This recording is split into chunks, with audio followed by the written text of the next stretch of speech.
kami akan mengajukan abolisi terhadap seorang Barsar M atau amnesti atau abolisi atau apalah namanya, yang dimana seharusnya dia yang mendapatkan abolisi dan amnesti, bukan koruptor.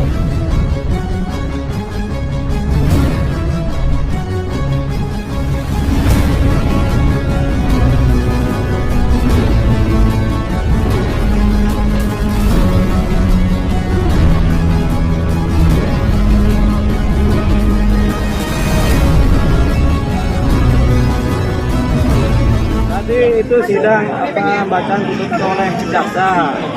Jadi jaksa menuntut seorang Barsar M dengan tuntutan 6 tahun penjara. Bahwasanya fakta-fakta di persidangan sebelumnya Barsar M ini ternyata berdasarkan bukti dan saksi dia hanyalah sebagai pengguna yang kecanduan. Artinya dia korban dari narkotika jangka panjang, dalam bahasa lain akut, gitu kan. Nah, sebenarnya dalam konteks ini kami berpandangan sesuai dengan BNN menyatakan pengguna itu harusnya direhabilitasi, bukan dihukum penjara. Nah, ini roh seperti ini, marwah seperti ini yang kemudian kami adaptasi dalam pola pikir kami sebagai pengacara. Tapi harapan kami juga harusnya roh dari BNN ini kemudian hinggap ke kejaksaan, di mana jaksa kemudian melihat ini juga sebagai seorang pengguna yang harusnya ditolong, diselamatkan, direhabilitasi, bukan dituntut penjara.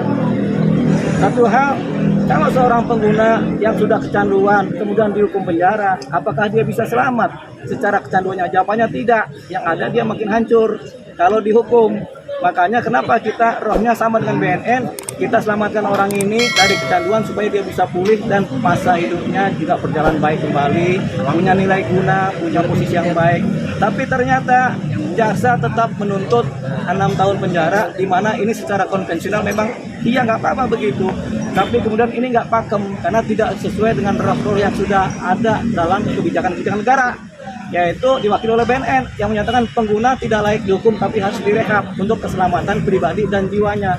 Tapi ini tetap dituntut penjara 6 tahun. Makanya kita sangat menyesalkan dan menyayangkan ini adalah satu hal yang kemudian tidak sinergi antara BNN dengan kejaksaan. Nah, yang harus dirubah yang mana? Pola pikir ini dulu yang dirubah supaya kejaksaan jangan konvensional. Harus ada terobosan-terobosan progresif di mana merubah pola pikir juga dalam penuntutan. Jangan mengikuti pakem-pakem yang sudah konvensional, yang sudah usang. Bahwasanya seorang Barsar M sudah usang kalau dia dituntut sebagai pengedar, karena nggak ada di sebagai pengedar. Nah, pakem yang baru adalah seorang pengedar harus dituntut dan dihukum, tapi seorang pengguna harus diselamatkan. Jangan dibikin hancur hidupnya. Nah, kalau ada tuntutan penjara menjadi hancur hidupnya. Ini yang kita sesalkan. Sementara kami pengacara sudah bersinergi dengan BNN untuk rehabilitasi. Mudah-mudahan kami mengajukan pledoi nanti di minggu depan. Seorang Barsar M juga mengajukan pledoi pribadi, dan mudah-mudahan hakim majelis punya sinergi yang sama dengan BNN, dengan pola pikir yang sama, pola pikir yang paling baru, tidak konvensional lagi, tidak mengandalkan buku-buku lagi yang sudah lama, yang sudah berubah. Harapannya majelis kemudian bersinergi dengan BNN untuk menyelamatkan para pengguna narkotika. Jadi ini harapannya. Dan tanggapan keluarga mendapatkan 6 tahun penjara ini? Keluarga saya nggak ketemu keluarganya, uang kita mencari keluarganya pada kabur. Bukan pada kabur, bukan Barsar M sendiri yang kita dapat, gitu kan. Jadi kalau Barsar M sendiri dia berpasrah diri sama Tuhan. Dia tinggal membuatkan pledoi, tapi dia ya sudahlah, namanya dia mengikuti proses hukum kan. Jadi itu yang sedang kita rasa tadi komunikasi singkat tapi bermakna. Dia akan mengajukan pledoi. Kami juga pengacara mengajukan pledoi. Dan satu lagi, di luar proses hukum yang formal di persidangan ini, kami akan mengajukan abolisi terhadap seorang Barsar M atau amnesti atau abolisi atau apalah namanya, yang dimana seharusnya dia yang mendapatkan abolisi dan amnesti, bukan koruptor. Dan kemarin kan dapat abolisi amnesti ini koruptor, nggak tahu dasarnya apa, kita juga nggak tahu. Tapi mereka dalam perkara korupsi kan, tapi dapat abolisi dan amnesti. Makanya kita yang harusnya dapat amnesti abolisi sebenarnya orang-orang seperti Barsar M ini sebagai korban, sebagai pengguna narkotika, dia harus diabolisi.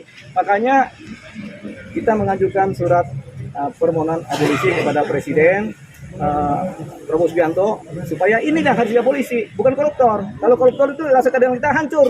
Orang korupsi kok dia kasih abolisi sama amnesti, dasarnya apa? Itu saya juga masih heran. Tapi untuk ini persoalan Barsar M kita ajukan abolisi supaya bermakna. Berarti menyurati Presiden ini? Ya, sudah. Sudah. Kapan, Bang? Kapan menyurati? Sudah kita tanda tangan, besok sudah kita. Ya.